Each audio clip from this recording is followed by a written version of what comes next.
Sports. Hello everyone, I'm John Kernan and welcome to Darlington. Consider 2 weeks ago at Atlanta, Shauna Robinson made history. The first woman to ever sit on the pole in a Busch Series race. But she did not qualify for today's event. She had to go home. And the series points leader, Terry Labonte, starts all the way back in the 40th position. Now let's go to the front of the grid with Kyle Petty. Well, John, Hermie Sadler didn't make the race at Atlanta either. And he had to use a backup car. He had to go to the car of Sterling Marlin. But the last 2 weeks, he set the car on the outside pole. Here at Darlington, he's on the outside pole. Two other cars that also run well here at Darlington are Mark Martin and Harry Gant.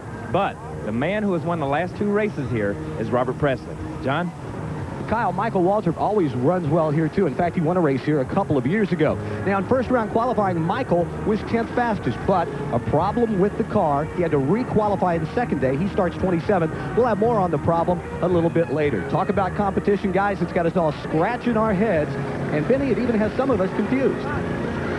Scratching my head, confused. You know, this is a sixth Busch Grand National race. I'm still waiting for a Busch driver to step forward and assert themselves. Hermie Sadler going to Atlanta was second in the point standings. Missed the show. I said, well, he's dead. Then he comes back and qualifies on the outside pole 2 races in a row. All 5 races been won by Winston Cup drivers. Ned, can we make any sense of this? It's hard to, Ben. You know, the last year or so, the Busch drivers have been able to run competitively on just about every racetrack with the Winston Cup drivers. But, as you said, Winston Cup drivers have won all the races this year. Now, if any Busch driver has asserted himself to any degree, it might be Kenny Wallace. He's in second place in the points. He's been the most consistent of the Busch drivers. And Larry Pearson might have asserted himself at Atlanta a couple of weeks ago. He had to take a provisional to get in the field, but he came all the way up and finished in second place. Said after the race that he drove more like his dad, David Pearson, in that race than he had in a long time. I'll tell you, it might be smart for him to drive like his dad, David Pearson, here today, because David Pearson has more wins at the Darlington Raceway than any other driver. So he knows something about this place. Larry has a good starting position in 11th here today. But, you know, that confusion, we'll probably be confused after the race because this track normally has a few surprises of its own.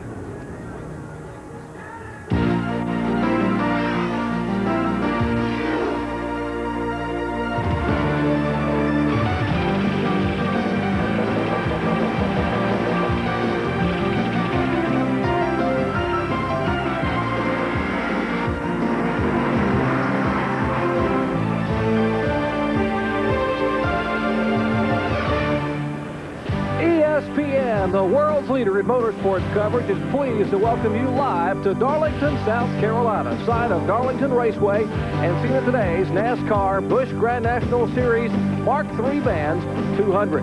After just 5 stops in the 28-race, $6.5 million tour, Texan Terry Labonte, on the virtue of 2 wins, has pulled away to a comfortable 159-point lead over Missouri's Kenny Wallace.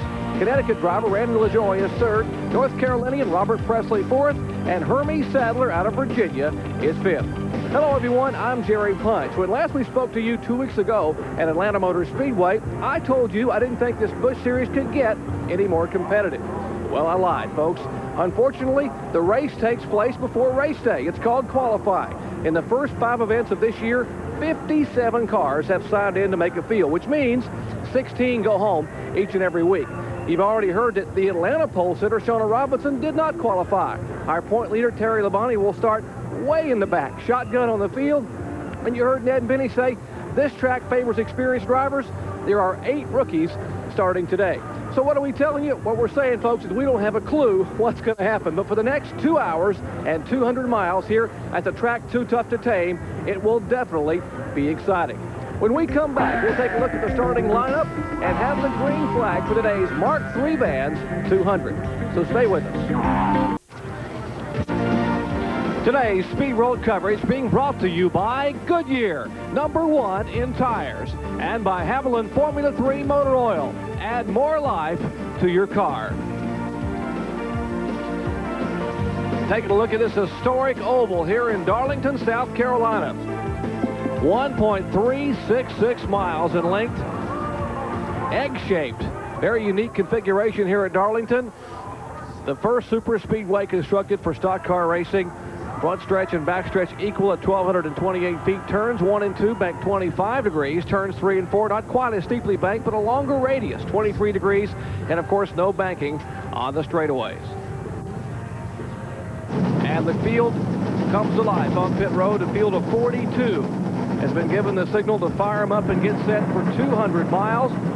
147 laps here around this 1.366-mile oval. The pole speed, 161.011, a new track record for Mark Martin. 8 cars broke the old record. The pit window, 50 to 60 laps. That's based on tires, not fuel, and we'll explain to you a little later on why that window is so shallow. And the purse, $214,042. Let's take a look at our starting lineup, the Suzuki starting lineup here for today's NASCAR Busch Grand National Series event. We told you that Mark Martin set a new track record in the Winn-Dixie Ford. The Batesville, Arkansas driver will lead the charge. Alongside him, last year's Rookie of the Year, Hermie Sadler. Back in row 2, Harry Gant, the man who won at Atlanta Motor Speedway 2 weeks ago on ESPN. And beside him, former Rookie of the Year, Ricky Craven. Back to row 3, starting in 5th spot, only his 2nd start of the season. Morgan Shepherd runs this track very well. He will be a contender early on. And there's Kenny Wallace, the man Ned talked about, who is the man who seems to have a favorite possible for the point championship in '94. Back to row 4, Robert Presley. Last 2 times they've come here in the spring, that man has gone to victory lane. And beside him, Chad Little, remember, had the great run in Daytona to open the year. Back in row 5, rounding out the top 10, Randy LaJoie, currently 3rd in the point standings, finished 2nd here last fall. And beside him, David Green, who finished 2nd at Martinsville a week ago. And in the 6th row, Larry Pearson. He's looking for his first win in Busch competition since he won the championship a few years ago. And Kevin LePage with a good qualifying run and starts 12th. In the 7th row will be Jason Keller, a newcomer to Busch Grand National competition this year, and Joe Bessie from up north. In the 8th row, Dirk Stevens, West Coast driver, been running very good in Busch Series this year, and Phil Parsons, a good qualifying run for him. In the 9th row is Dale Jarrett in the Shoe World Chevrolet, and rookie last year, Roy Payne. He's hoping to get a good finish here today. And in the 10th row, 19th position, Johnny Benson, the ASA champion last year, and Tracy Leslie. Let's go back to row 11, where we find Jim Bound out of Oregon and Dale Earnhardt out of Kannapolis, North Carolina, the Goodwrench Chevrolet. Row 12, Jack Baldwin, who just competed here a few minutes ago in the IROC race, and Sterling Marlin in the Kodak Film Chevrolet. Row 13, Mike Garvey, the Olive Garden automobile, and Rodney Combs, Black Flag Pontiac, owned by Richard Petty. Michael Walker we see back in row 14, and also Tommy Houston. And row 15, Randy Porter out of Greenville, South Carolina, and Bobby Dotter out of Chicago, Illinois. Back in row 16, Robbie Reiser, his first ever Busch Series start, the young man from Wisconsin. Timmy Fedewa, the car number 55, will start outside row 16. Back row 17, Mike Wallace. Remember that daring move on the first lap at Atlanta? A little bit controversial. Beside him, Tom Peck, who has a good finish here in his history, a top 5 in the past. Doug Hevrod, coming off his best Busch Series finish ever, a 5th at Martinsville, starts inside row 18 alongside Elton Sawyer. Row 19, we're showing Richard Lassiter in the car number 5, and Mike, they call him Magic Shoes McLaughlin, a former NASCAR Modified Series champion, starts outside of row 19. Back in row 20, Dave Resendez in the car number 79, and there is our point leader, car number 14, Terry Labonte. And Jared, the provisional starters are Dennis Setzer, who'll start 41st here today, and Stevie Reeves. Stevie Reeves, was he the USAC midget or sprint champion or something like that?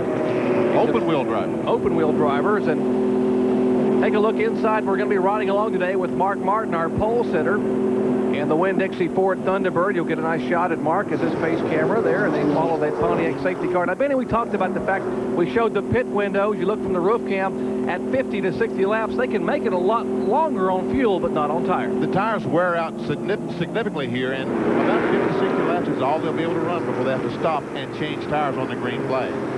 Well, the Pontiac pace car has pulled away over in turn 3, and that's where Elmo Langley will park that pace car today as the front 2 cars. Ford, car number 60, that is Mark Martin, and the Chevrolet. Virginia is for lovers Chevrolet, the Don Beverly-owned car of Hermie Sadler. Impressive run a year ago as a rookie driver, became Rookie of the Year.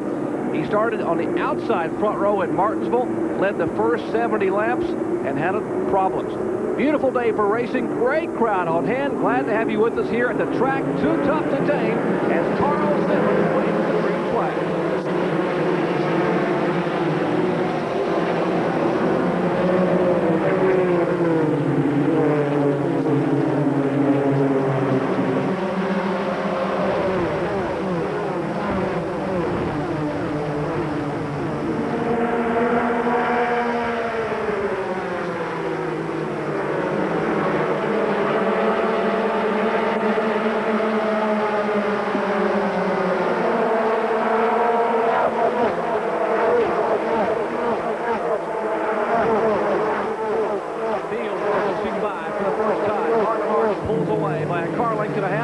Hermie Sadler. That's Gant in third.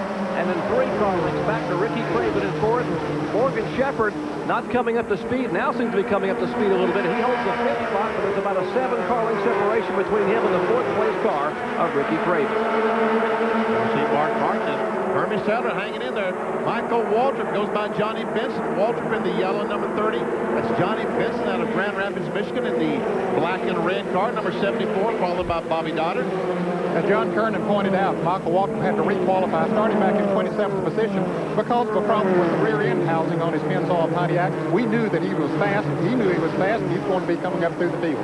It might have been a misunderstanding, Ed. As you see the Pennzoil Pontiac now making a move inside of Sterling Marlin. In Winston Cup racing, you're allowed an offset. That's in the rules. You're allowed that. In Busch racing, you're not allowed any kind of an offset of the rear end.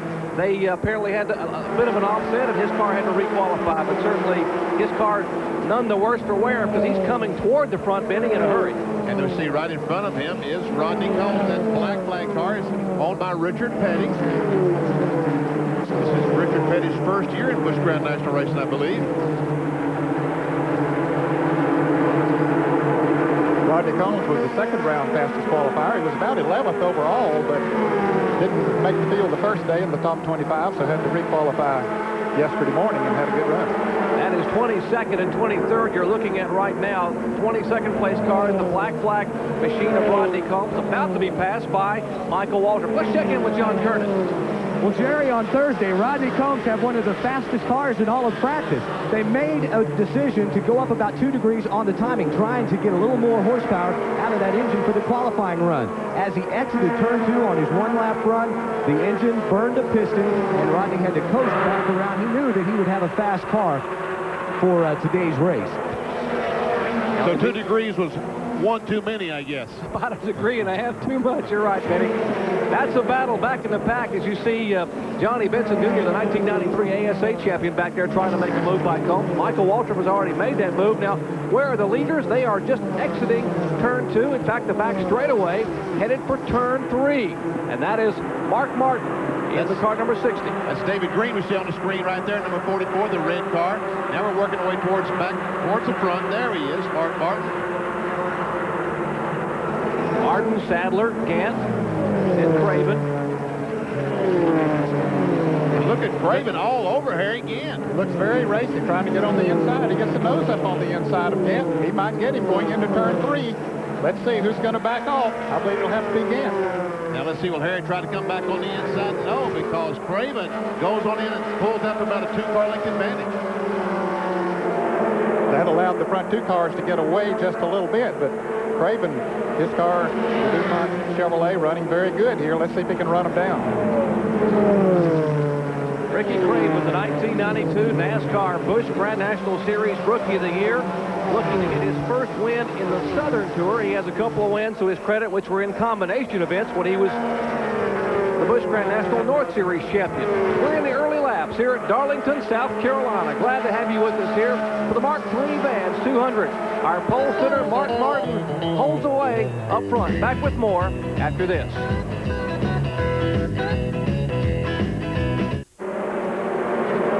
Back at Darlington, South Carolina, Mark Martin being shown as our leader here in the early laps of the Mark III Vans 200. A 200-mile event, 147 laps will comprise this race. We are currently working lap number 11. And look at Ricky Craven. He comes up, takes a look on the inside of Hermie Sadler. I don't think he's going to be able to make the pass. Does not. Falls in behind him, but Ricky Craven, one of his better runs in the DuPont Chevrolet. Yeah, Benny, we mentioned after he passed Harry Gant, they brought catch up. Yeah, he's answered that question pretty good, pretty quickly. There's Larry Pearson that Ned was talking about. The black and yellow car at the very top of the show is called Randall and Joy, and trying to get by him. He's going to go down in turn 1. And there we see Kenny Wallace in the black number 8. He's following Morgan Shepherd in the red and white number 21. That's 5th, 6th, and 7th you're watching right there. And that's Presley, Robert Presley, right behind. And Ned, I don't think your microphone is on. As we see, Ricky Craven has been able to catch Harry Gant, and no, That's Harry Gant going by the 25 car. Craven got by the 25 of Hermie Sadler. Now Harry Gant's trying to get by. Harry Gant's Mannheim Auction Chevrolet will take the 3rd spot away as he's able to go around Hermie Sadler. Gant, the only car in the top 5 on the Hoosier tires. The majority of the top 10 qualifiers, 8 out of 10 were on Goodyears, as is the leader, Mark Martin. He hung in there in 2nd place for several laps. Now has moved back to 4th spot. Well, what a disappointment he had in Martinsville, Benny Parsons. That was terrible. Outside pole led the first 70 laps and gets tagged. And here's a pass as Larry Pearson. You heard Ned Jarrett say at the top of the show, if he drives like his father David, he will be a factor today. And Ned Jarrett, looks like that is David Pearson instead of Larry in that car. He sat there and waited on those guys to sort of sort themselves out, saw an opportunity to get by without taking a great big chance, and just moved on around. And Dale Jarrett is making a move, Benny Parsons. He qualified back in the field, and this is one of his better racetracks. Yes, and he's marching towards the front. That's Chad Little right in front of him. Dale Jarrett is in the number 32, the yellow and green car. That's Chad Little, 23, right in front of him. And look at that pack of cars that he has to go through to get to the front. Qualified 17th, now running 11th. But a few laps ago when he was catching this pack of cars, Benny, he was running about 1/10 of a second a lap faster than Mark Martin was running. Dale Jarrett, a 1991 winner of this race. Now, just before this race came on, they ran the round 2 of the International Race of Champions. And I know you went down and talked with Dale. Dale got tagged during that race and hit the concrete wall almost head-on coming out of turn 2. He took quite an impact. Yes, he did. He hit very hard. I talked to him as he was going into the hospital for a check over Jerry, and he said that he had a sore neck, but he was going to use this 200 mile this afternoon to work that out. Well, he's limbering up right now, Benny. Yeah, he is. Goes by Chad Little. Takes that spot away. Dale Jarrett's sponsor is Shoe World. And you'll see Morgan Shepherd. He was up in 5th spot a moment ago. He's lost a couple of spots. Kenny Walsh has gone by. Robert Presley, also Larry Pearson. Well, Dale Jarrett has now taken away the 10th position from 17th starting spot to 10th. So whatever happened in the Owl Rock race, it's made him mad, and he's coming to the front in a hurry. There is Dale Jarrett, started 17th, currently 11th. In fact, he just now passed just a moment ago, and he will take the 10th spot away. Everybody's concerned about running a good smooth line so as to not abuse those tires any more than possible. Larry Pearson's still on the move as he goes into turn 1, trying to take another position. That's up ahead of Dale Jarrett. There he is. You can see on the left of your screen. So Larry Pearson has just moved around. That was Robert Presley, the Budget Gourmet automobile. And there's Randy LaJoy. I don't know if we've talked about LaJoy. He's been another Busch Grand National regular this year that's been doing a doggone good job. Boy, he's certainly running very strong. Remember last fall here, LaJoy started 24th in that car and was able to pick them off one by one and finish 2nd. In fact, if it had a few more laps, he might have won this race back in last September. Let's check in on the pits with John Kernan. Jerry, we're talking about Larry Pearson and his move to the front. Well, there's a good reason that the team maybe has a little bit better attitude. Of course, they ran 2nd in Atlanta a couple of weeks ago. But Jake Elder, Suitcase Jake, one of the guys who knows just about everything you ever wanted to know about a race car and how to make it run fast, well, he has signed on to work with Pearson and his crew for 5 weeks full-time as the team manager. So they are expecting to have a lot better runs, and they expect to win a race in the next few weeks. It's interesting that Jake Elder would work for Larry Pearson because he was the chief mechanic on David Pearson's car when he was the Grand National Champion on the Fords back in 1968, 1969. Jake Elder was his crew chief. And you'd never know Jake had had surgery and a heart attack, etc. He's working just 100 miles an hour on that car in the garage area all weekend, and it's certainly showing here today. Tony Lambert, who is the crew chief on that Stanley Tool Chevrolet, they got to be feel awfully good after their efforts at Atlanta, where he started shotgun on the field and finished 2nd. What a great effort they had 2 weeks ago. We're taking a look at the snapshot of Larry Pearson. Started 11th, 5-6. That's where he is right now. And it's not led a lap, but it's early on, only 21 laps into this event. Stanley Tools Chevrolet of Larry Pearson. That's owned by Mac Martin out of Hudson, North Carolina. The car is actually maintained in Mooresville. And here is our point leader, Terry Labonte, as he is in a tight battle with a rookie competitor. Car number 35, that's Randy Porter. And talk about great runs at Atlanta, Benny. We saw Randy Porter, this rookie driver, just battle all day long in the top 5. And he did. Ooh, and Labonte decided not to back off and give Porter that position. And here comes Elton Sawyer in the white number 38. Labonte 14. Sawyer's 38. There's Kevin LePage. No, that's Mike Garvey, the green and black car right behind that group. Number 0. And there's Terry Labonte's serial net. He started 40th, and he has gradually made his way toward the front slowly. Oh, we got a crash down in turn 1 as Dennis Setzer spun. The caution flag is out. Caution being shown to the field for the first time today. The Alliance Training Center Chevrolet. There it is. Looks like he may have cut a right rear tire down, but we're under caution for the first time today here at Darlington, South Carolina. Back with more after this.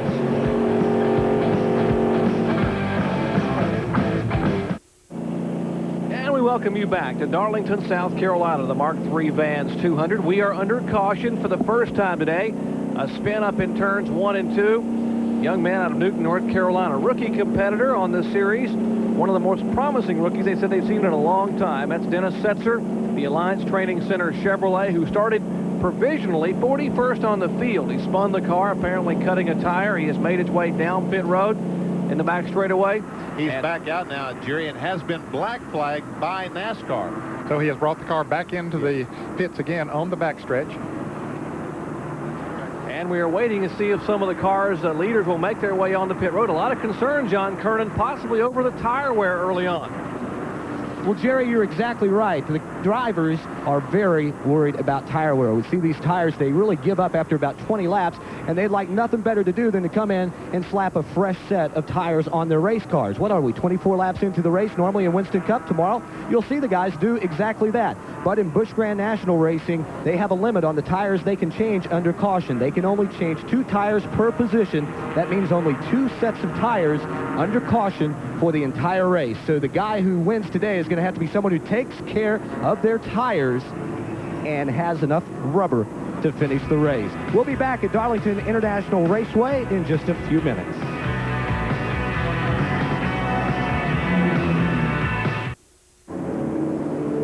Back in Darlington, South Carolina, just completing the first caution flag today when Dennis Setzer's car, his Chevrolet, spun over in turns 1 and 2. It has been all Mark Martin as you get a nice shot from high above this racetrack here, the Family Channel blimp on their 1994 Whirlwind Tour across the country, and getting some great shots of this beautiful historic facility located about an hour's drive from Columbia, South Carolina. This field getting set for a restart. There's Mark Martin. All about Ricky Craven. And, you know, guys, I talked to Ricky Craven down in the garage here this morning, and he's been approached by a team about running a few Winston Cup races, 3 or 4 races. You know what he told them? Hey, I got to get my act together in Busch Grand National. I owe it to DuPont, my sponsor, to put my best foot forward and has turned those people down. I tell you, that's class. It is class. Yeah, really. And he is indeed that kind of young man. What a classy individual. Former Busch Grand National North champion, came down here in '92 with Rookie of the Year. Still looking for that first win. It could come today, but right now he has to deal with Mark Martin as they get the green flag here on lap 29 after 4 laps under caution.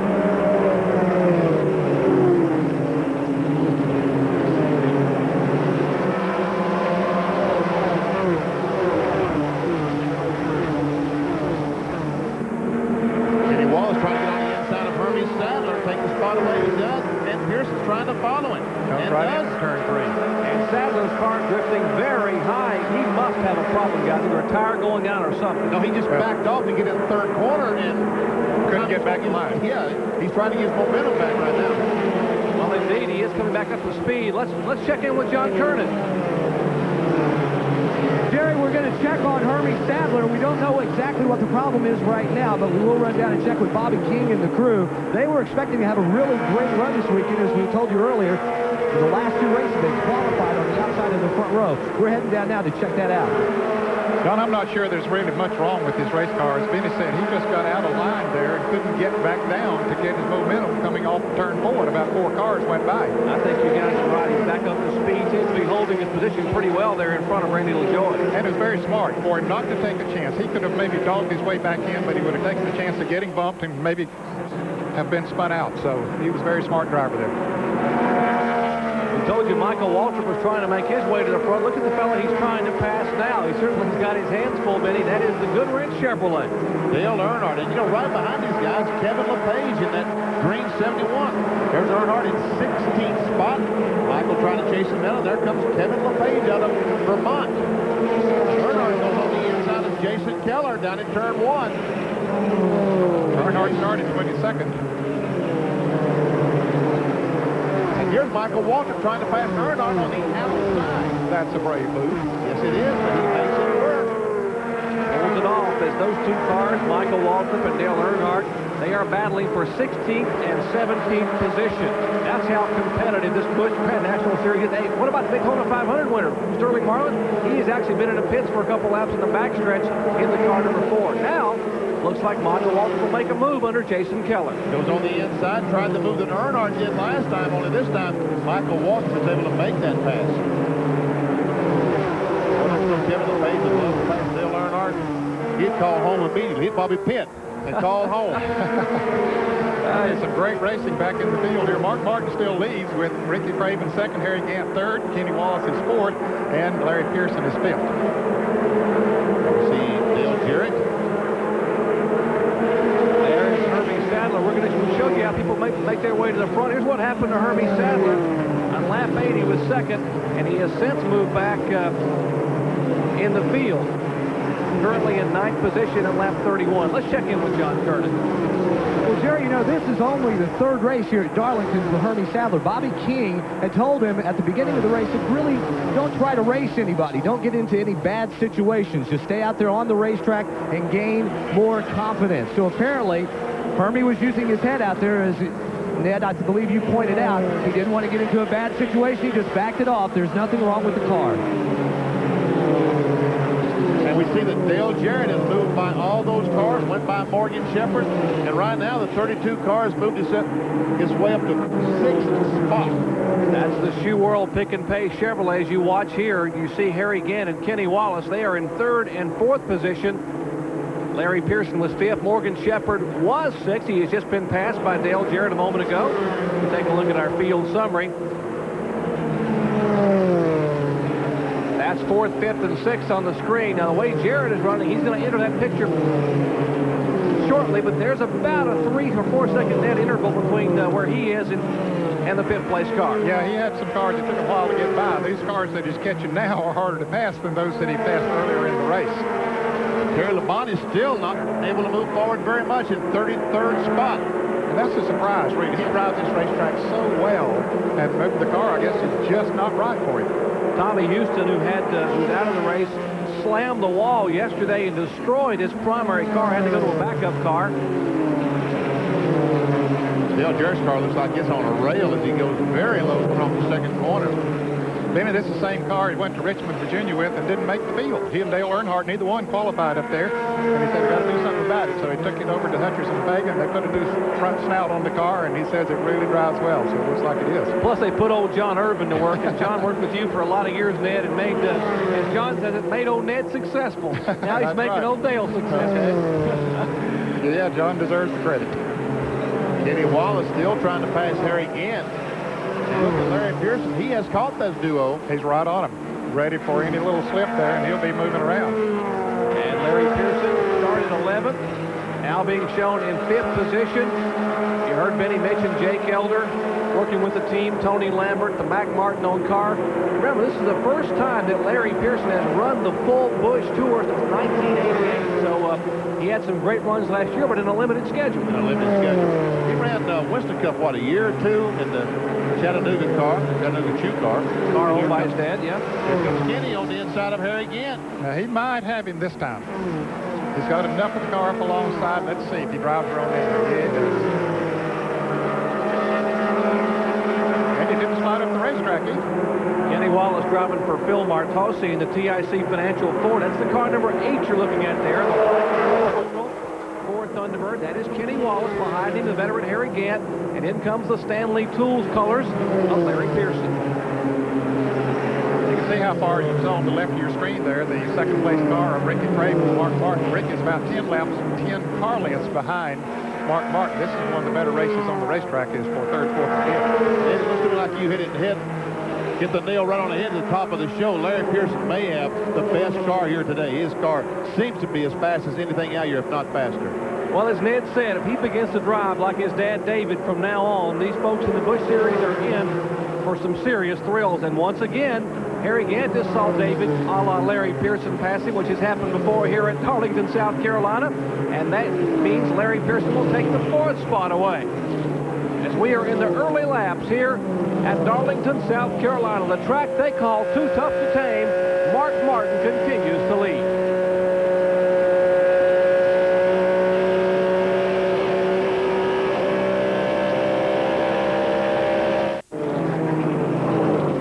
Action fast and furious here in Darlington, South Carolina. The Body Alarm Chevrolet has just erupted an engine. The car number 5 of Richard Lassiter, young man from Arkansas, trailing smoke. But Benny Parsons, the story a moment ago was the slowing of our current point leader. Yes, he slowed. Going down the back straightaway was lapped. Mark Martin lapped him. He started down pit road. When the caution flag came out, he drove back on the racetrack. But he will be going back to the pits pretty soon. And I think some of our guys down there trying to figure out what's wrong. Yeah, he'll stay one lap down. He had just been lapped, as you said, Benny, by Mark Martin, so he decided to come into the pits. We understand they might have a shock absorber broken on the car. They were going to check on it for him, but he'll come in under caution now and get that work done. There's the 28-year-old driver, Richard Lassiter from Arkansas, former linebacker in high school. Thought about playing for the Razorbacks for a few years. Decided to pursue a career in stock car racing, and right now it's been a short day for him and all the efforts of that crew. David McGehee, their crew chief on the car, as we get ready for pit stops.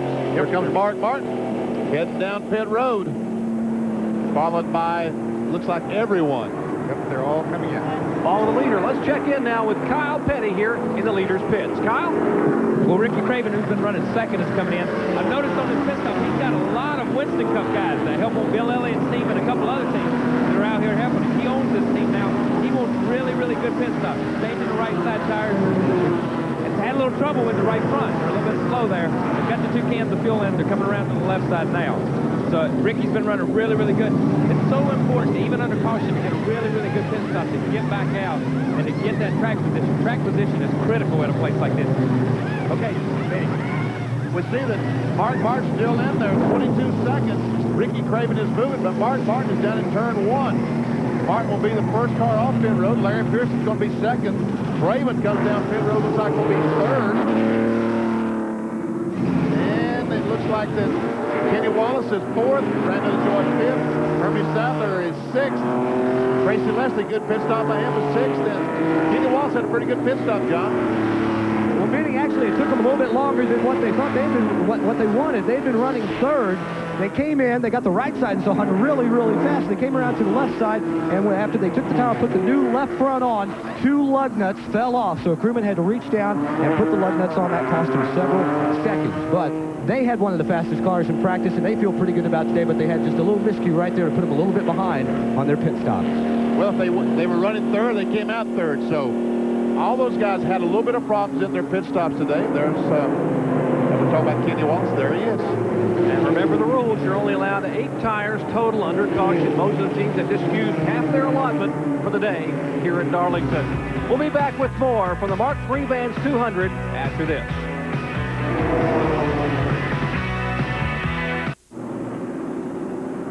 Back at Darlington, South Carolina, still working the second caution flag of the day, brought out by the erupted engine of Richard Lassiter.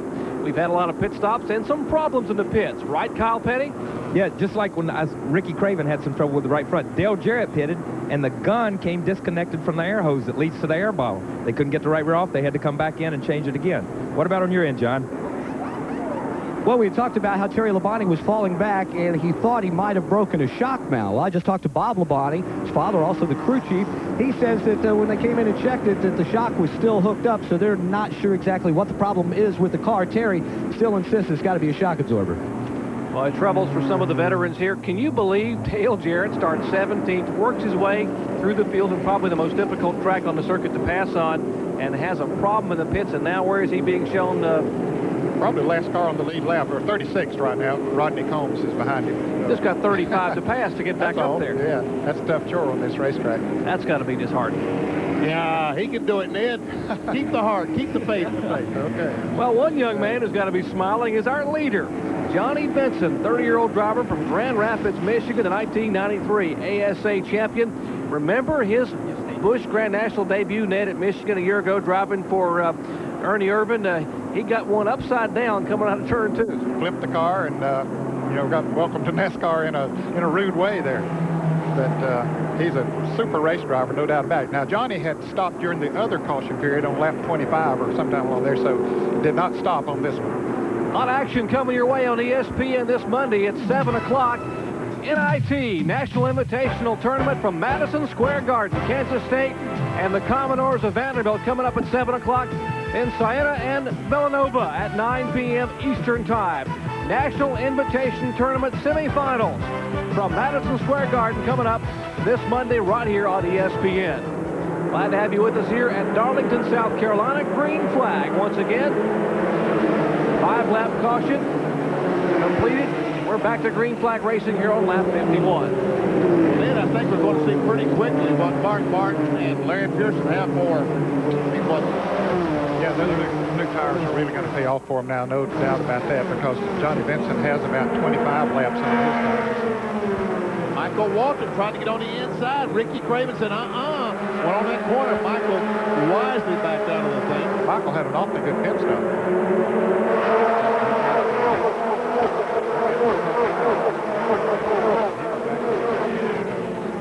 Ronnie Silver and the crew doing a heck of a job on Michael Waltrip's Pennzoil Pontiac, and Waltrip now working his way back toward the front. You don't see Harry Gant up there in that bright green car. He was running 5th before the caution. When the caution came out, he came out again. Meanwhile, Dale Jarrett is off the pace down in turn 1 and 2. Looks like he's got an engine problem, something turning on his car. He is slowing down the inside of the backstretch. Meanwhile, battle up front. Ricky Craven makes a move around the car number 74 Benson. There is Dale Jarrett in the Shoe World Pick and Pay Chevrolet, all the way to 5th place just a lap or so ago. But that pit stop, as you heard Kyle Petty say, they had the air gun come loose from the hose, had to bring him back down and put lug nuts on, put him back at the tail of the field, and now he makes his way to pit road.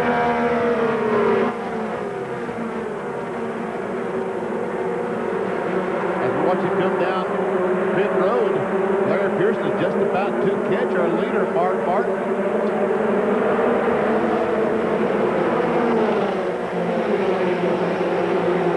Pretty terminal problem. He slows. Let's check in with Kyle Petty. Kyle? When Dale Jarrett rode in, the motor is cut off. John Irvin's lifting the hood, and they're looking. It's really just hard to tell. There's smoke coming out of the greases and stuff. It looks like it might have dropped it. Back to you, Benny. Okay, meanwhile, we see Michael Walton get by Johnny Benson. Here comes Kenny Wallace. Benson is all full up of 4 tires right now. Yes, sir. Now, Benson pitted on lap 25, but that was about 30 laps before the other guy just came in on lap 50, so his tires have 25 more laps on them than everyone else is going around him. And as you said, Benny, and then early tires here make such a difference. And we don't know for sure that he changed all the tires. And tire management, that's a word we used to not hear. But it is very important, especially in Busch competition now, managing those tires right so that you got some good ones near the end of the race. Randy LaJoie being very careful to pick his place to pass Johnny Benson. Benson in the 74, LaJoie in the car number 20, and right behind him, Dale Earnhardt in the Goodrich Chevrolet. There goes Earnhardt trying to, that's LaJoie going by Benson, makes the move, coming off the second corner. Gets Benson out of the groove, and once again, he had to back off the gas, and 3 cars lost 3 spots as Chad Little makes the pass. As you watch the action now, Hermie Sadler makes a move inside of Johnny Benson Jr. That is for position. Following as they go one by one, Tracy Leslie coming by. One driver who was passing a lot of cars a little bit ago now stands with Kyle Petty. But Dale, you started back in the pack, worked your way up to the front, had some bad luck on that pit stop. You had some bad luck today anyhow, hitting the walls as hard as you did over there today. What happened to the car?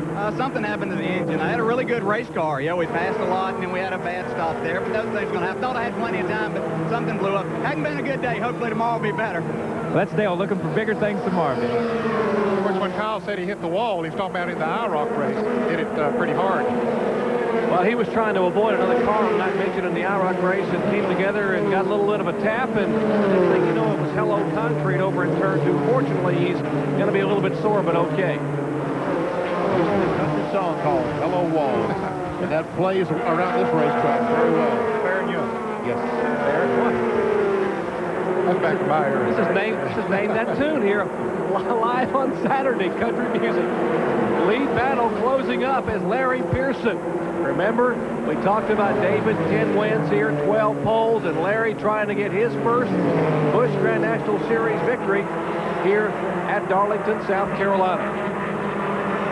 Well, he's called Mark Martin. Now, what's he going to do with it? I think he'll sit there and ride smooth and sort of look at how Mark's car is working, and if there's a weak spot anywhere on the racetrack, he might just try to take advantage of it. You mean kind of like David would do it? Just like David. Average speed creeping up a little bit, guys. The record over 138. We're at 122. And we're about to see Larry Pearson, believe it or not, as well as he has run in 1994, he has not led a single lap in competition. I guarantee he wants to do something about that, but you know, in Busch Grand National competition, that 60, that Winn-Dixie Ford of Mark Martin, he, as long as that car is running, he's somewhere around the front, if not right in the front. So passing this car is quite a chore. Incredibly, Mark Martin has not won in 1994, hoping to change that today here in the Winn-Dixie Ford. We'll be back with more from Darlington, South Carolina. We'll give you all the good pictures in just a moment. Back in Darlington, South Carolina, we are under caution for the third time today. A wild spin up in turns 1 and 2, which could have been a lot worse than it actually turned out. Young man did a masterful job. Kevin LePage out of Shelburne, Vermont, in the Vermont Teddy Bear Chevrolet. He frightened the bear on the hood of that car trying to talk to me. as he was going sideways about 145 miles an hour there in turns 1 and 2. I guarantee if he had the bear riding with him, he did get scared when he saw all those cars coming right at him. But fortunately, all of them was able to miss him. They have a teddy bear hospital where if you order a teddy bear at that company, you can send it back and they put it in intensive care. That one needs to go on the ventilator for a while, because watch what happened with the teddy bear car number 71 in turn 1 then. Well, he was trying to go up on the outside of Morgan Shepherd, got a little bit loose, and you can see it spins around as Bobby Daughter gets by there, and then it starts to slide back up the track. He had the presence of mind to keep the brakes on, to keep from going too far, and there were, you can see, a lot of cars coming in on it, but every one of them got by. Tom Peck did a great job getting by in the Channel Lock Chevrolet car number 31. There's the car number 71. Kevin LePage spent 14 years on the American-Canadian Tour up there, won 8 or 9 races, very successful on the tour, as he will bring that car down to the inside now. Probably got a nice little indoctrination to the track they call Too Tough to Tame. We are under caution for the third time today. Did a spin up in turns 1 and 2. Guess who's leading? Yes, Mark Martin, you're indeed right. Back in a moment.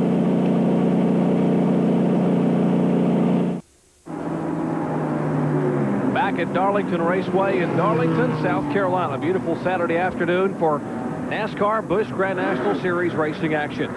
There's the car number 21, sponsorship for Morgan Shepherd as he exits the pits. They stopped, they jacked the car up on the right side, and the person crawled under the car and was working somewhere around the right rear of Morgan's car. I don't know. Maybe change the track bar. Could have, and we see the 71 pit. Kevin LePage is spun. He came down pit road. The NASCAR official is standing right in front of the car. Kyle, what's going on? Well, they're holding the 71 car. He's the car that spun. He moved up under caution. When he got back in line and caught up with the caution car, he moved up and passed cars to come down pit road. That's a 1-lap penalty. The interesting thing is he spun and he's come down pit road, and they have not changed tires yet, even though they're holding him. Can't they change the tires, even if they're flat spotty? Can't they change the tires, Kyle, or do you know? That's my understanding of the rule, but you know how the racing is. They change the rules about every 2 or 3 minutes and this kind of stuff anyhow. But I don't know. They're looking at the tires, and you know, they're looking at the tires, and they're going to send him back out, it looks like. That's Kyle Petty, folks. Kyle, little editorial. But that, you know, it happens. It's a different interpretations every now and then. This is why we're under caution. That car, you saw a minute ago on pit road, trying to make a move around Morgan Shepherd in turn 1. Goes in the corner, the back end just gets out from under, he goes up. I don't think he hits the thing. No contact in that car behind him. That's Bobby Daughter, I guess. No, he didn't hit anything, but I still wonder if the tires might not have some flat spots on them. Yeah, I think he had the wheels locked there. I think that kept him from going back up on the racetrack. And here's a look at the car number 2. 27-year-old Ricky Craven, the DuPont refinishes Chevrolet. Remember, we talked about how impressive he had been early on. Take a look at his diehard driver profile. 2 career Busch Grand National wins, both coming in 1991. 4 career BGN poles. The 1991 NASCAR Busch North champion, and the 1992 NASCAR Busch Series overall Rookie of the Year. It may seem somewhat surprising that a young man from Newburgh, Maine is pursuing a career in what many believe is a typically Southern sport, NASCAR stock car racing. So we asked Ricky Craven, why come south? Well, it's hard to believe, you know, coming from Newburgh, Maine, where we don't think about it for 6 months out of the year. My dad and my family and, kind of the environment, some people around us that race. I just always felt real close to the sport. At an early age, dedicated myself to the sport, Benny, and was determined to become a NASCAR driver. And a lot of people looked at me like I had 4 heads, but I got here, and we've done pretty well since we've been here. And I got a lot of support back home as a result of it. This young man has certainly been impressive, and Benny, don't... Jared. Grab him. He's headed for the door. I got him. I got him by the belt. Benny, that's in the infield. You can't get there right now, anyway. It does look good, though. It does look delicious. Everyone's having a hot time here in Darlington. There is Mark Martin, our leader. You got to look a moment ago at Ricky Craven. We might mention Ricky Craven's spotter for all the Busch Grand National races also drives a DuPont car. That's Jeff Gordon. Exactly. He's a spotter, helps him. Oh, that's no, folks. That's not Jeff Gordon. Jeff Gordon is someplace with the radio talking to Ricky Craven and helping him and get around the racetrack. Tell him where the groove is moved up, down. Well, the folks here enjoying Busch Grand National racing, they've come in off the beaches for a little while here in South Carolina. Great day, beautiful afternoon. Perfect weather for stock car racing, and Carl Simmons waves the green flag once again to complete our 3rd caution flag for 5 laps. Lap 69, and they head back to turn 1. And look at Michael Waltrip. He's trying to pass Kenny Wallace on the outside. Not able to do that. Earnhardt's back trying to get by Randy LaJoy. Chad Little.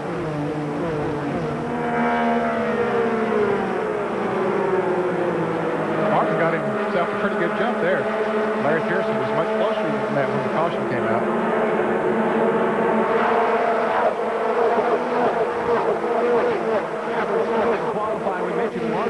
Was a record for the first 8 cars, over 160 miles an hour, over 161 miles per hour. I keep talking about who's going to step forward and assert themselves in Busch Grand National. Maybe that's it right there. Larry Pearson, Ricky Craven, Kenny Wallace. Maybe this is the future of 1994 Busch Grand National racing. Right now they're running 2, 3, and 4, but Mark Martin won't be there several times this year. They get to the short tracks, and where they head next week is Hickory Speedway, Benny Young's facility for Easter Sunday. That should be quite a scramble when they go to the short tracks. Larry Pearson has been very successful there. Ricky Craven, you see the 2nd, 3rd, and 4th place cars. And a moment ago, we talked about how competitive this series is. Ned, there were 34 cars still on the lead lap. It's amazing, but these Busch drivers are, as I mentioned at the top of the show, they are getting closer and closer. In fact, Robert Presley, as we mentioned, won the last 2 of these races here at Darlington, so they've got it figured out. They're competitive with the Winston Cup drivers. 9th, 10th, and 11th. Here's Herbie Sadler, Tracy Leslie in the car number 72, Ron Parker on the Detroit gasket car, and right behind him, the man Ned just spoke about, Robert Presley, driving for a different team in 1994. He won those 2 in a row here for the Daniel Welch on the Line Trading Center team, and this year he moves on to the Paducah race team, driving the car number 99. John Jackson owns that team, or Bill Papke. Car sponsored this year, this race by the Budget Gourmet. I'm not sure exactly what happened on that situation. They started this year on Andy Hillenberg's car, and I think they're still on Hillenberg, but meanwhile they stepped up and they're also sponsoring the Robert Presley car. I'm told. Yeah, go ahead, Jerry. I'm told it's a 5-race deal, Benny, is what I was understanding. Is that right? Yes, and that Hillenberg went to the sponsor and said, hey, I'm not giving you folks the exposure that you deserve, and I know a car that runs up front a lot. Let's give them some sponsorship and give them exposure. Another class act. So the class act, Andy Hillenberg, the young man who came to Daytona with the Budget Gourmet on his car, and I'm told it is a 5-race deal, which began at Martinsville last week for Robert Presley. Meanwhile, those cars kind of distance themselves, about 10 car lengths between 2, 3, 4. We told you it's a 200-mile event, 147 laps next time by. As we will complete lap 74, they will get the halfway signal. 100 miles complete, 100 to go, and Mark Martin has been so tough. He's led practically every lap. Johnny Benson did lead a couple of laps. Now this is the shot you want to see when you're looking behind in the seat of a race car. Nothing but the people in the grandstands wave as you go by. Now, when am I going to back off? Let's see. Well, I think I'll back off about now. Yeah. Okay, get back on the gas. You think I should run wide open through the corner? I don't think so. I think I'll back off. Yeah, I'll just blurp it a little bit. Hey, look at all that crowd down the front straightaway. This is really a nice day. You were referring to the fact that he had a clean racetrack. I thought you were talking about the Winn-Dixie supermarket sign that you like to see out the front window. Martin, as you mentioned, he ran 14 races in 1993 in Busch. Every race he finished, he won. He went to victory lane 7 times. But he is yet to win in 1994. Came so very close at Daytona with 8 laps to go and the engine came apart. He had that one won. And we can hear that time he did back off as he came off the 4th corner. Backs off going down in turn 1. This is looking out the rear of the car. That cable we see dangling is the roof flaps on this car that when the car spins around, those flaps that come up automatically. Now, those are not mandatory here at Darlington, but apparently this is the car he ran at Atlanta and/or Daytona, so they were mandatory at those racetracks, so he just left them on there. Clear sailing for Mark Martin as he tries to pick up his first win in 1994 in NASCAR Busch Grand National Racing. It would be his 15th career win overall. Back with more from Darlington, South Carolina after this. Back in Darlington, South Carolina, there's a look at our leaders, the top 5 in the interval leaderboard. Larry Pearson, less than a second behind. Kenny Wallace, the second in the 1500s. Michael Waltrip and Ricky Craven, less than 4 seconds back. So a good race here past the halfway point in Darlington. Take a look at our AutoZone mid-race recap. It has been Mark Martin's day thus far. He has led 73 of 77 laps, just 3 lead changes. There are 34 cars still on the lead lap. 3 caution flags. The average speed because of the 3 caution flags down less than 119, 118.526 miles per hour. Our lap leaders, Mark Martin dominating. Johnny Benson and Joe Bessie have both had their turn at the front. Out of race, Tommy Houston, Sterling Marlin, Richard Lassiter with an engine problem, Dale Jarrett. You heard Kyle Petty talk to us a little bit ago. Those 4 cars, the only 4 to exit here in what has been a very competitive afternoon. And up front, these 2 guys, as you heard Dale Jarrett say a little bit ago, are probably going to be the ones that are battling out for a championship when you throw in maybe Craven and Hermie Sadler. Speaking of Craven, there he is, following Michael Waltrip. He was passed just a moment ago for that 4th spot. He currently is 5th. And the 20 car, Randy LaJoy, running 6th. LaJoy also another guy, Jerry, that's going to run the entire season this year, Busch Grand National, and that's Beamaloo automobile. And he's been pretty consistent running has. up front. He has had a good car most of the year and has driven it well, too. He had some mechanical problems once or twice, but he has run good in most of the races. Boy, Kenny Wallace has been working on Larry Pearson, but just can't find a way. Now he tries to get a fender up alongside, but can't quite do it this time. And I tell you what, riding that close behind another car at this racetrack will present a problem sometimes, getting rubber and debris up in the grill and causing the car to overheat. That's one reason I'm sure that he wants to get by as quickly as he can, but he's been following Pearson for several laps, unable to get by.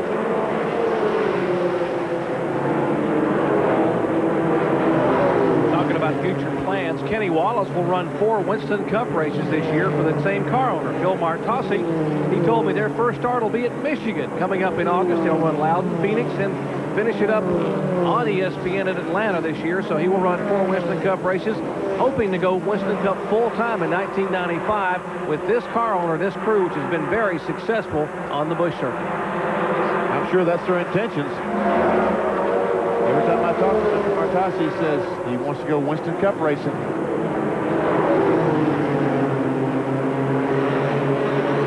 I'll tell you what, can you get up there and go by that 60 car, and that'll help things for sure.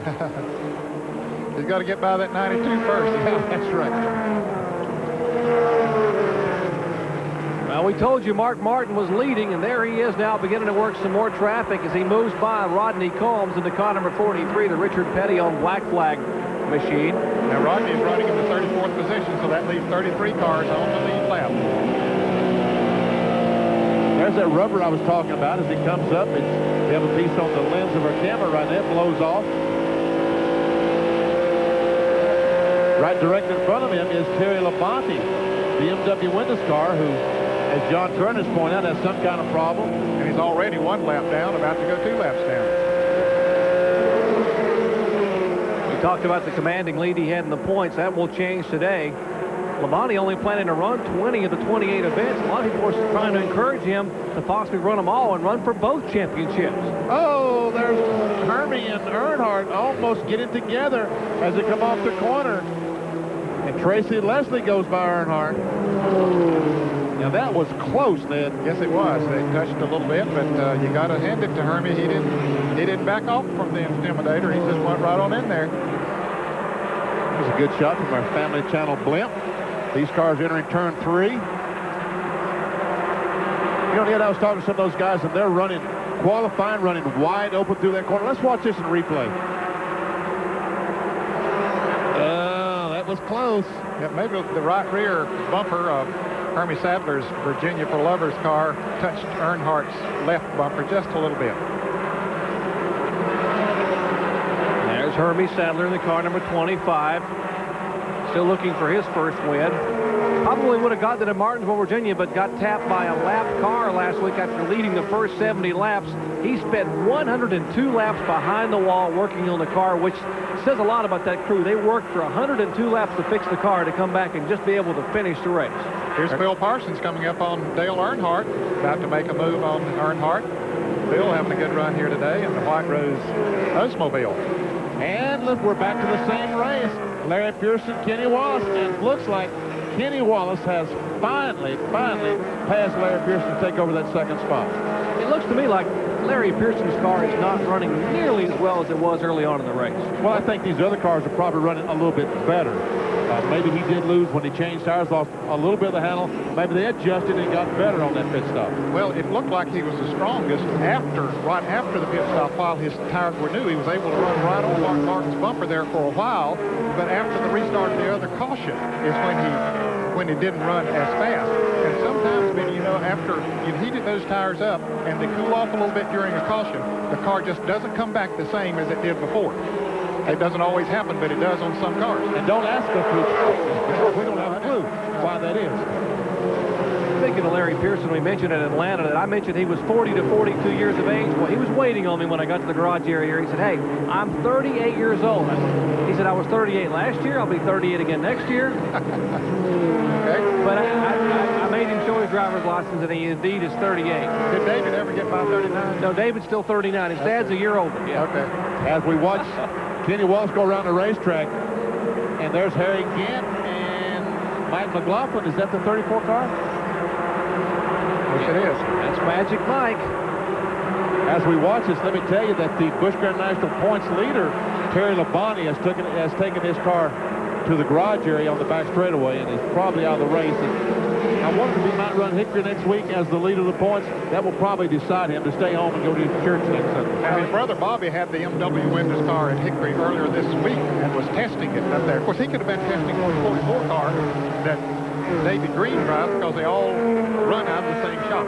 They asked Terry Labonte if he would be at Hickory. He turned to his wife, Kim, said, will I be at Hickory next week? And she said, next week is Easter Sunday. He said, I guess I'll be at the lake. So Terry Labonte goes behind the wall as Larry Pearson's car not running as well as it was earlier. Kyle Petty's been checking on that. Right, Kyle? Hey, Jerry. Larry said Luke's wrong. And by racing with Kenny Wallace, Kenny being tucked up under his bumper is working the rear tires just ungodly. And he says he's about to lose it in every corner. So he said he decided he'd run behind Kenny for a while, give his tires a breather, and then try to get back around him a little later. Pulled that car up behind him. He got him real loose and spinning those tires, as Kyle said. Getting the thing extremely loose. He said, I can't stand too much of that. I'm going to ride a while. Kyle Petty would never do something like that to a fellow competitor, get underneath the back of his car and make his car loose. Now, Kyle, you wouldn't do that to somebody, would you? Only if his car was fast enough. Right, John? Laps are winding down here in Darlington, South Carolina, as we are waiting possibly for a second round of pit stops. Mark Martin continues to lead in the Winn-Dixie Ford Thunderbird. Back after this.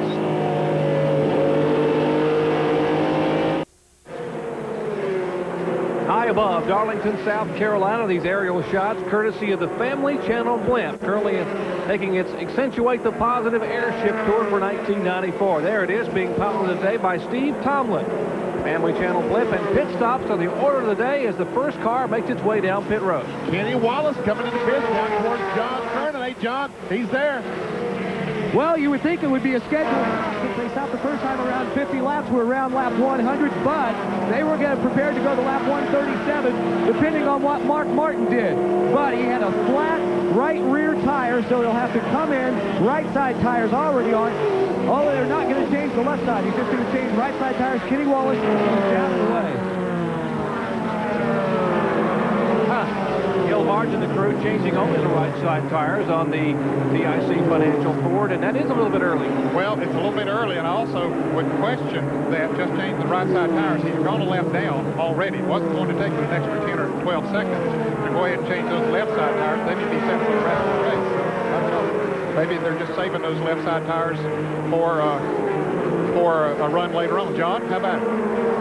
Well, as I said, it was unscheduled, and you can see why. As you look, it was the right front tire. At first, they said it was the right rear, but look at this right front tire.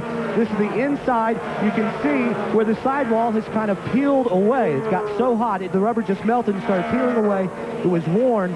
A lot of rubber missing right here. This is a problem, ironically enough, that we saw this morning in practice on a couple of cars, the 21 car in the Winston Cup Garage and the 3 car in the Winston Cup Garage. They told me their problem was they were running too low in air pressure. We'll have to check and see if that, in fact, was the case with Kenny, or if he actually ran over something and ripped the rubber off the tire. It looks like they're running too low of air pressure. That's usually what happens when you get too low in air pressure. The sidewall goes out on the car. As we see Kenny Wallace whip those right sides, and we can see just how much faster he is as he goes blowing by the 2 car of Ricky Craven. As Ned said, he did not change left sides. You wonder if that's not going to come back to bite him later on. We would expect to see other pit stops, and there's the leader, Mark Martin, in the car number 60. He probably could go to within maybe 10 or 12 laps of the completion of this race, and you've got to believe maybe he would like to be able to make that final stop under the caution flag. We have had 3 caution flags today here at Darlington, South Carolina. Mark Martin set on the pole with a new track record and has been dominant here as laps wind down. You see in the right side of your screen, the right upper part, 43 laps remain here at Darlington. Let's check in again with John Kernan. Jerry, I was just talking with Gil Martin, and we speculated about the air pressure. He said the air pressure wasn't really the problem, that it was more the camber that they were using in that right front tire. He said they saw that problem this morning in the Winston Cup Garage, and also Harry Gant will be coming down pit road very shortly for 4 tires. But they saw the problem this morning in the Winston Cup Garage. The guys talked to among themselves. They said, yeah, it could have been the air pressure too low, but maybe we're running just too much camber. They were in the 4 degrees plus range. What happens is as the tire leans in at the top, negative camber, that puts a lot of heat on the inside of the tire and causes the sidewall of the tire to go away. Heat in the sidewall is what causes the problem. As Harry Gant does come down the pit road. And Whitaker and company will begin to work as Gant. Now they make him move back. He was over that line, and the Busch official said, no, move back, and John Kernan is there. We say we expect to see a 4-tire change. They already on the right side. They'll make a big major chassis adjustment in that right rear. Now the left side's going on. Of course, Harry is running the Hoosier tires. We've seen wear of about after 50 laps on both companies' tires in about half. Harry gets all 4 tires and is now down and away.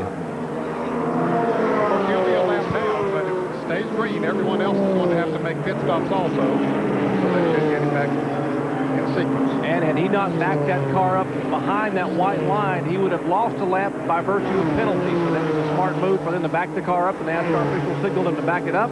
Cost them another 5 or 6 seconds, but they changed 4 tires, and now he is set for completion. Mike McLaughlin, the fiddle paddle car, going around the... And we do have several cars coming in the pits. I see Randy LaJoie's in the pits. Also, Robert Presley in the pits. They were in the top 10. LaJoie was being shown in 9th position in the Fina Chevrolet, car number 20. Right side tires, they're cleaning the windshield there. Now we'll go around and change left side tires.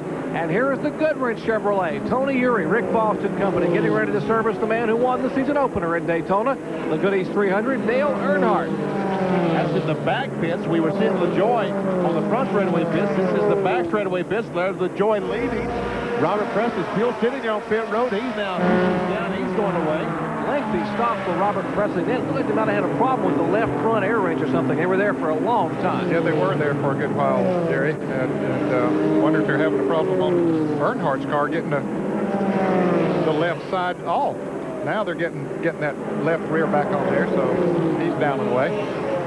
29-second pit stop for Dale Earnhardt, so they did have a problem. Now, they can only use one set of air wrenches here, so in this series, so that means that the pit stops are going to be longer than those 17, 18, 19-second pit stops we see in Winston Cup. And watch, there's Mark Martin, our leader in the Winn-Dixie Ford. Watch how Randy LaJoie goes blowing by him with these new tires.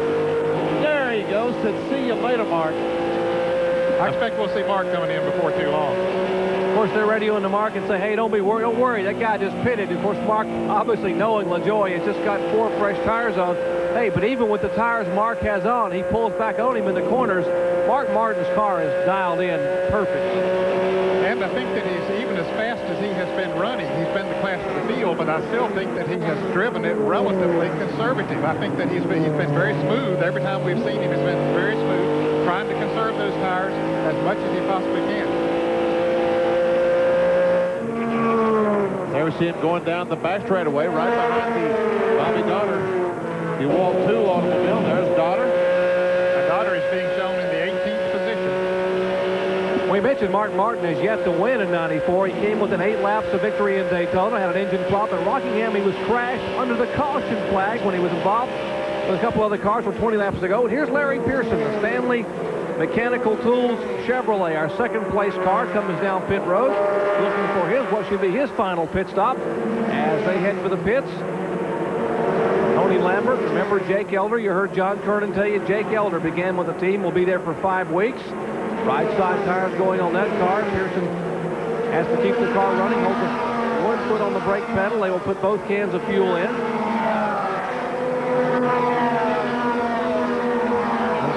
Now come around to the left side, where in Winston Cup someone have already had those lug nuts off over there on the left side.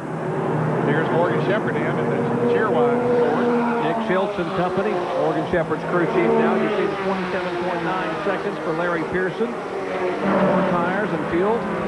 Cheerwine car. Morgan Shepherd will run 11 events in 1994 with the Cheerwine colors. Well, that man that's changed the front tires, he got around in a hurry. He changed the right front, was over there, already had the lug nuts off the left front before, and here's Mark Martin coming in. Let's go to John Kernan. John? Mark Martin will come in. They're talking about doing just a right side tire change based on what Kenny Wallace had done, but now Bobby Leslie and crew, talking it over with Mark, have decided to go ahead and change 4 tires. They will go to work on the right side. Now, you all talked about how hooked up this car was. Actually, the car has been just a little bit loose. It's been not a very good thing for right here at Darlington. In fact, now they've changed their minds again. I've just been told they're only going to go right side tires. Mark Martin is down and away in 15.6 seconds. Ricky Travis follows away. Chad Little, who has moved up, I believe, into the second spot behind Hermie Sadler, is in the pit road. They'll go around and change the right side tires. As Chad getting another can of fuel. They'll come swing around. It looks like this is going to be a 4-tire change as Jack goes in under the left side. Chad having already gotten a drink. The gas is in. He's full of fuel. Tires going off. Crew working. You can see the tires are just about worn out. You can see the wear indicators. And Hermie Sadler is now making the pit road as Chad Little leaves. There we see Hermie Sadler's car going up on the right side. Virginia's for Lovers automobile, Chevrolet. Right side's going back on.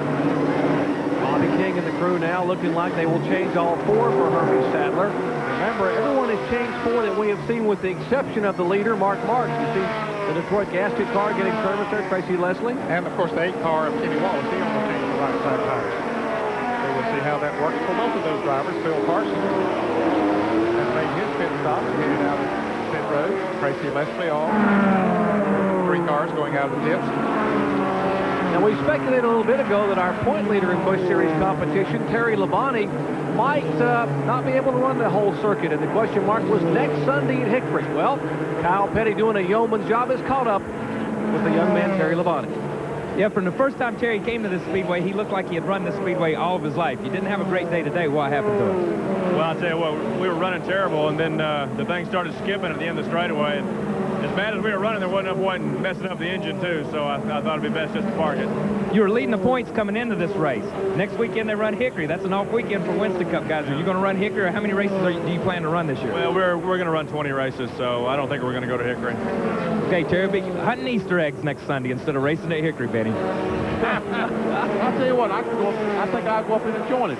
Yeah, well, Yeah, he and Kim and the kids, and we can hide Easter eggs. Well, I guarantee you Kim will be happy to hear that, as he will be able to hunt a few eggs and go to the lake and relax. A very rare off weekend for the Winston Cups next week on Easter weekend. We'll be back with the closing laps here at Darlington, South Carolina in just a moment. Stay with us.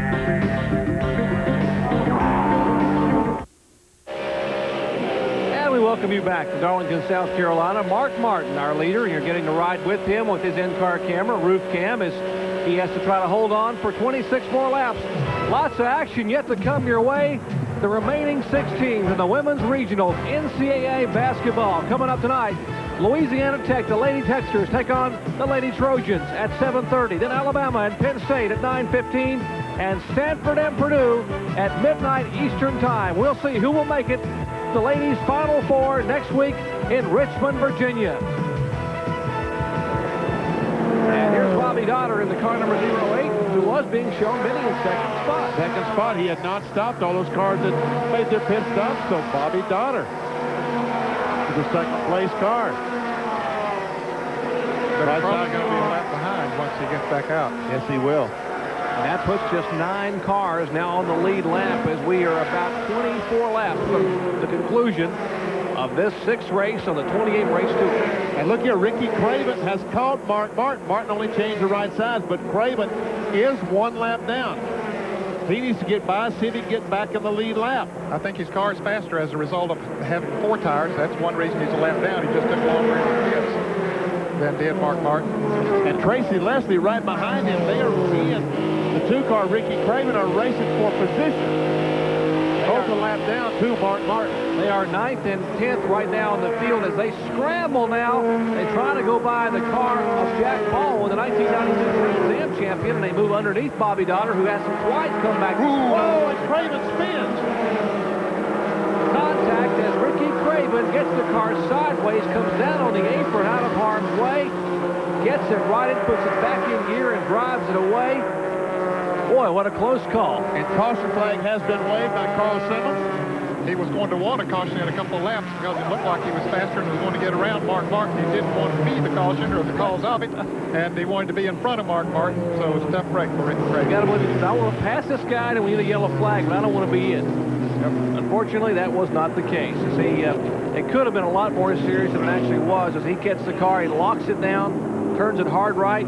Here's what happened again just moments ago to the car number 2. We see Bobby Dotter comes back on the racetrack with those fresh tires. Now he wants to stay right behind Mark Martin, try to get his lap back.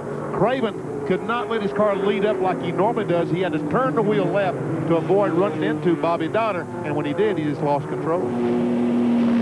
Now back down pit road, we would expect to see our leader make another entry, and indeed, Mark Martin will come in. Remember, he only changed 2 tires on his pit stop about 8 laps ago. That will change now as he heads for John Kernan. Well, the crew is waiting Mark's arrival, 55 miles an hour, the speed limit on pit road.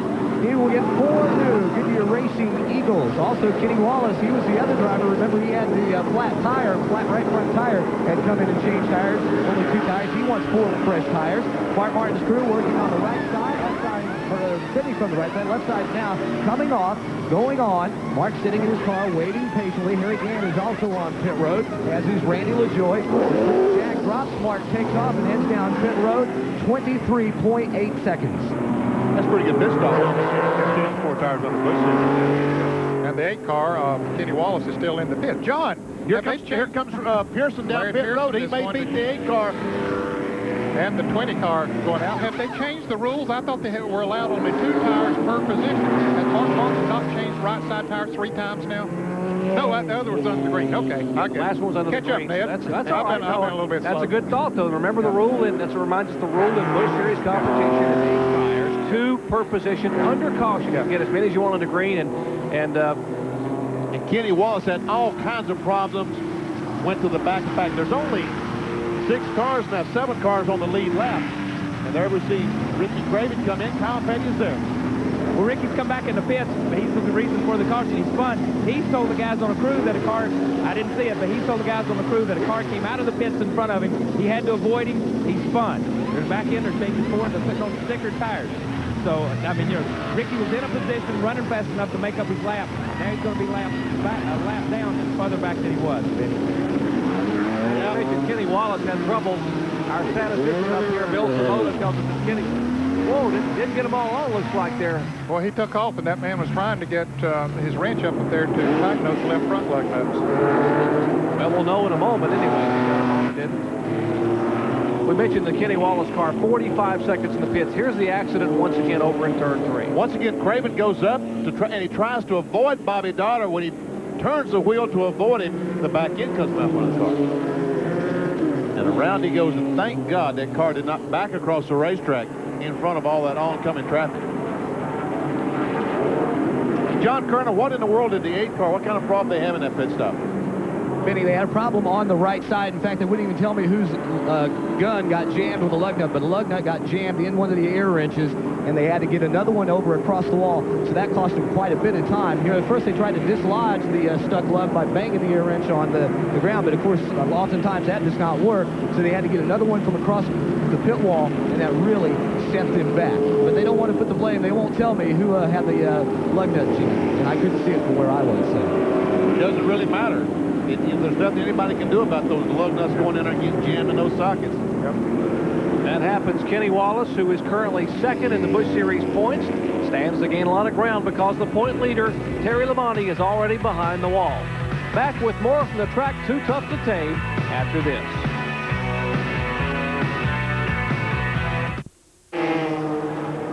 Well, Benny, everybody up and down pit road is wondering where you're at. They love you down here. So the Vermont Teddy Bear Company has come up with the Benny Bear. And as you can see, it has the Benny belly, it has the Benny napkin, and it has the Benny lunchbox right here. So this is a one of a kind, and it's waiting for you when you get through with the race, Ben. I love it. They sewed a car canvas together to make your lunch sack. Hey, come on. Oh, you've heard of Jack the Bear? That is Benny the Bear right here in Darlington, South Carolina. 17 laps to go as the green flag waves from Carl Simmons and Ken Martin get his first win of 94.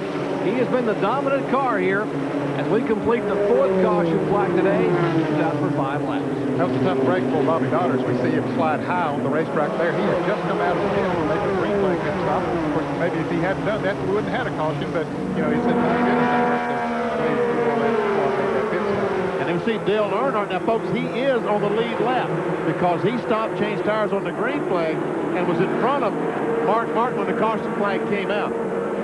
Right now, there are 7 cars being shown on the lead lap, which is Mark Martin, Larry Pearson, Randy LaJoie, Harry Gantt, Kenny Wallace, Dale Earnhardt, and Michael Walker. And here's trouble on the front straightaway. 3 or 4 cars involved. Heavy contact from the car number 96, the Clabber Girl car, the Chevrolet. Stevie Reeves has tagged the inside wall. Randy Porter has spun. Dennis Setzer spins, backs the car through debris. As caution being waved feverishly now, the field comes off of turn 4 at speed. Mark Martin will begin waving his hand inside the car because these cars are stalled right here on the front stretch. Dale Earnhardt and Harry Gantt began to slow as the field now makes its way. The car number 96, Stevie Reeves, gets back in gear and heads away. One car has come to rest down in turn 1. Here we see, here we come off the corner. And let's see, they come off the fourth corner. Oh, and somebody got in the wall. And also, Jason Keller gets hit by that black. That's the Dennis Setzer automobile. And Stevie Reeves goes down and runs in the inside wall. Most of those cars are rookies. That's right. Remember what Cole Trickle said in Days of Thunder, that you just can't pass on the outside of turn 4 at Darlington. Although Harry Hogg told him he could do it, but I don't think Harry was in the pits there for the Clabber Girl bacon powder car today. I think the Clabber Girl got clobbered. I think so. 5th caution flag of the day for an incident coming out of turn 4. You see Dennis Setzer's Alliance Training Center Chevrolet come around. He will come on the pit road. He was one of the cars that spun. Now, Setzer ended up backing the car about 130 miles an hour backwards through some cars. Here is Jason Keller in the Kell Chemicals sponsored car. Keller, former All-Pro competitor, very competitive, very talented young driver. He had a great run going at Atlanta a couple weeks ago, but it has gone away here at Darlington as the wreckers now will begin to pull up his Chevrolet. Once again, here's what happened just moments ago as we're working the 5th caution flag of the day. Half dozen cars spinning out of turn 4. Back with more after this. Stay with us.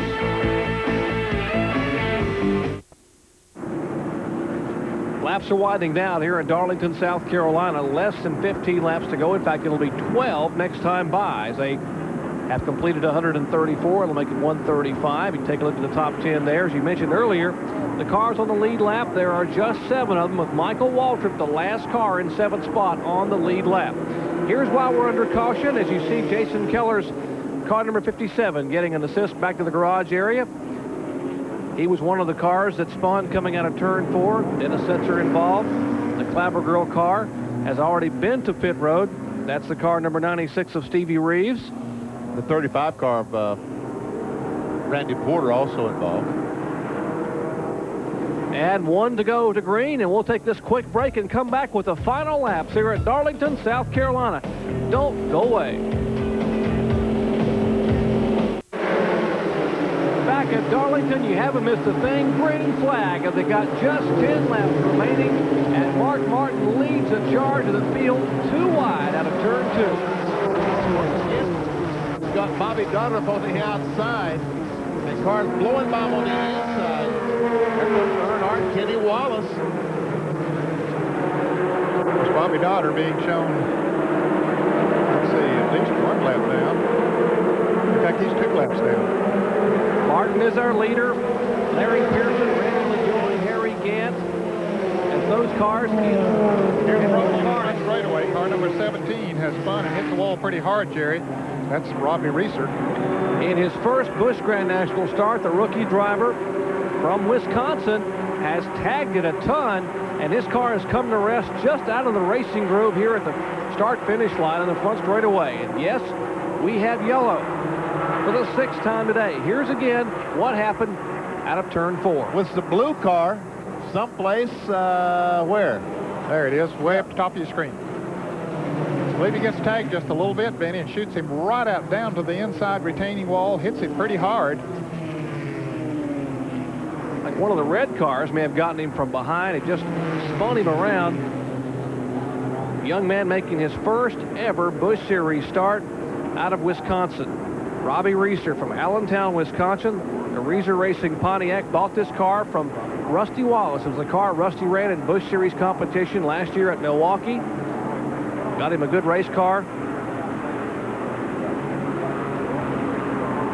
And we're under caution for the 6th time today. Remember, they can only have a total of 8 tires under caution, so we would not expect to see anyone pit. Of course, the laps are winding down, so only 9 laps remaining. There's a look at the young man. He is okay. Back with more from Darlington Raceway after this.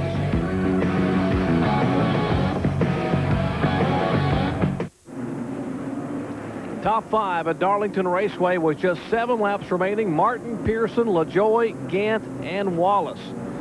Taking a look high above our racetrack, and that is Steve Tomlin piloting that Family Channel blimp. Currently on their Accentuate the Positive Airship Tour for 1994. Giving us those great shots, aerial shots above Darlington. Talk about some smiling faces. Yeah, that's Martin's pit, but take a look at these two guys, and then they've got to be smiling for a reason. It's been a long time since Junior Johnson and Bill Elliott have had something to smile about, but they are indeed smiling at Darlington because tomorrow at 1 p.m. Eastern Time, Awesome Bill will lead the charge from the pole here in Darlington, South Carolina. The 38th annual Trans-South Financial 400 miles tomorrow for the first time in many years, and we'll have our coverage live flag to flag. We'll be back with the green flag in the finish here of the Busch Grand National Series event after this.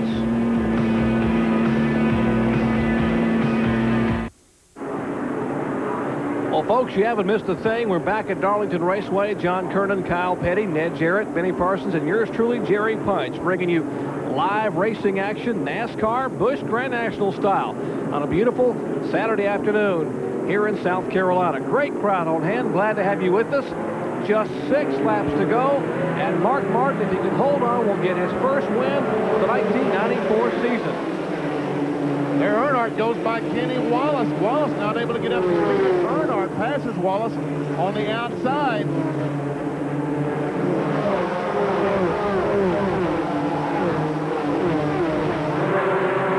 There you see Kenny Wallace trying to chase down Dale Earnhardt. Michael Waltrip right behind, and Perry Ginn in the 20 car. Whoa!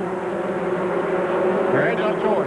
Car number 20. Yeah, ooh, they get close again. They touch this time. That is 3rd, 4th, 5th, and 6th, and now Earnhardt is there to go 3 wide. They fall back in single file. LaJoy in the 20 car. Then comes Gant. Then comes Kenny Wallace. Kenny Wallace made a great move there to get up on the outside when they were having that trouble down there, and he's going to get himself up there, what, 4th position. He passed him on the outside, man. Wow. Some heads up drive. Of course, it's time to do it. It's near the end of the race. You take those chances at this point of the race. If that had been early in the race, might not have been smart. But a good move by Kenny Wallace. Meanwhile, Mark Martin has set C as he's pulled away by about 6. Martin's the leader. Pearson in second. In the battle you saw a moment ago, the blue car there. That is 3rd. Randy LaJoy. 4th. Now being shown Kenny Wallace. 5th is Harry Gannon. 6th is Dale Earnhardt. Michael Waltrip is in 7th. He's the only other car in the lead left. Great race, Busch Grand National competition. We told you the series gets more and more competitive week after week. And there's Phil Parsons making a move. Trying to take over the 8th position from Tim Beadle. He's able to make the pass, and Beadle comes back on the inside. Good run from Phil in the Matchbox Toys Oldsmobile. He's trying to hold off, get him a good top 10 finish. Should be white flag next time by for Mark Martin, who is in turn 3.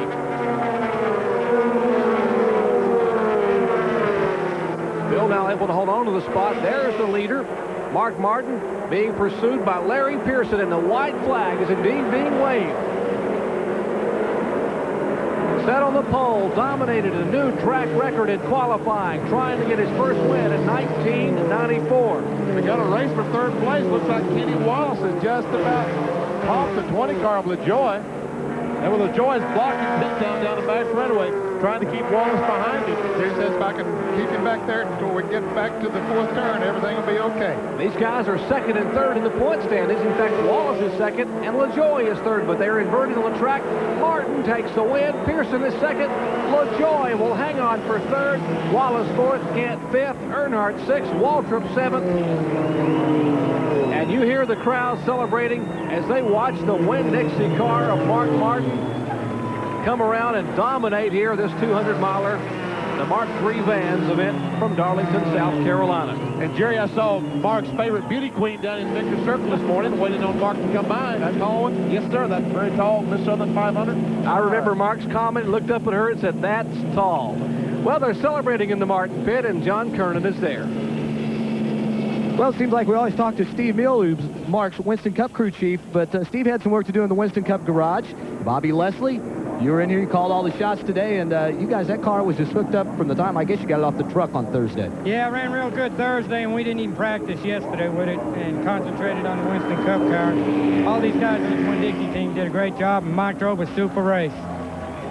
It's about time, I guess, we won one. Hey, I tell you what, that's the first time he has cracked a smile down here in the pits today. He finally can smile. Bobby, head on to victory lane. We'll be right behind you. Back to you, Jerry.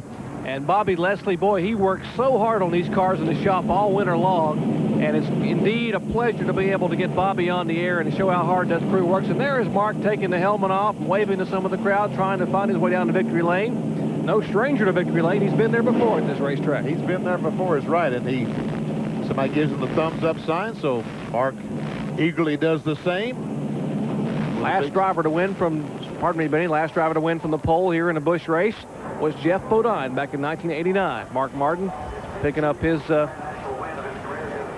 first Busch Grand National win here in 1994. Won 7 races a year ago, and now he climbs out. Let's take a listen.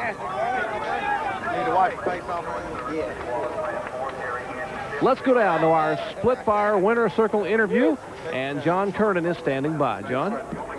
Mark, I tell you what, the car from the beginning, actually from Thursday, looked like you guys were just absolutely the car to beat, and I guess that's the way it turned out, huh? It's just a real good day for us, you know. The car was great when we came here. We didn't run a whole lot on Thursday, but we made one long run to make sure the car was going to be good for today. We didn't even take it out on the track on Friday. We just kind of was waiting and trying to save it, make sure that it'd stick around for us all day. And the guys did a good job in the pits. Goodyear had a great tire. It really worked good, and this Winn-Dixie team was fast on pit road. We were just up front the whole time. Made my job easy. I'm sure you'd like to have an easy day for tomorrow. Now, the tires did look like they worked pretty well, didn't they? They really worked good. I tell you what, they'd go forever. I was real proud of them, the Goodyear tires. So, you know, they've got a great tire. We're looking forward to tomorrow. We'd sure like to win that thing, too, and make it 3 in 2 days. I tell you what, looking around, I don't see your favorite beauty queen. I know I saw her earlier today. She'll be here. Somewhere. Thank you. Thank you, Mark. Jerry? Well, it's basketball season, so we're talking about a lot of tall people, and she certainly is a tall one and very, very attractive. Mark Martin had a tall task today, and he was up to it as he takes his first win in 1994, his 15th career Busch Grand National victory.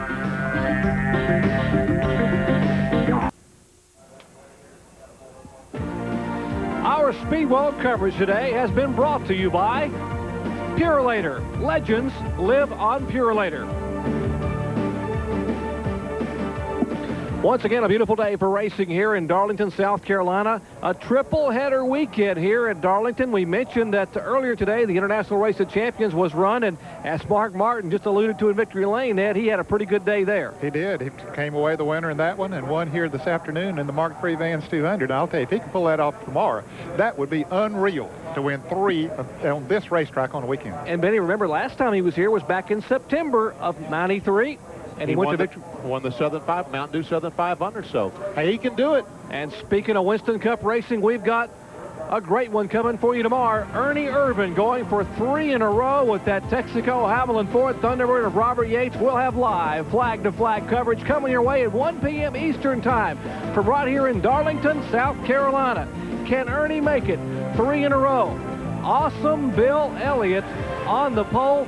And Benny Parsons, Bill Elliott just didn't break the track record, he shattered it. Not only did Bill Elliott break the record, 26, count it, folks, 26 cars broke the track record, the qualifying track record yesterday. I tell you what, I don't think I've ever seen a more exciting qualifying session than yesterday afternoon in Darlington. It was electrifying. It was.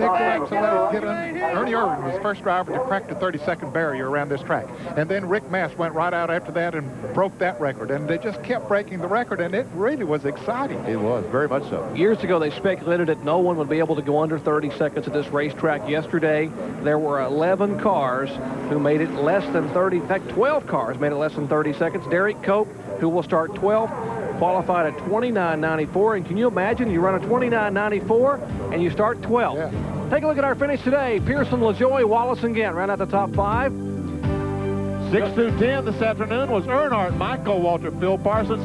Tim Fedewa was 9th and 10th. He had a good day, didn't he? In 11th place, Tracy Leslie, David Green, Elton Sawyer, Ricky Craven, and Robert Presley. And 16 through 20, Johnny Benson, Mike Wallace, Chad Little, Morgan Shepherd, and Dirk Stevens. The first time ever at this racetrack gets a top 20 finish, of course, all unofficially. Hermie Sadler was the 10th place car. We had Tim Fedewa up there. It was Hermie Sadler that finished 10th. And we told you the point standings will shuffle quite a bit. Remember, they go to Hickory Speedway, the short tracks next week. Terry Labonte losing some ground to Kenny Wallace. Randy LaJoie is third, Harry Gant fourth, and Robert Presley is fifth in the point standings. Stop number 6 on the 28 race, $6.5 million NASCAR Busch Grand National Series Tour. Once again, for John Kernan and Kyle Petty, Ned Jarrett, Benny Parsons, I'm Jerry Punch, congratulating Mark Martin on an outstanding day. He is 2-0 on Saturday at Darling. From Darlington, South Carolina, so long, everybody.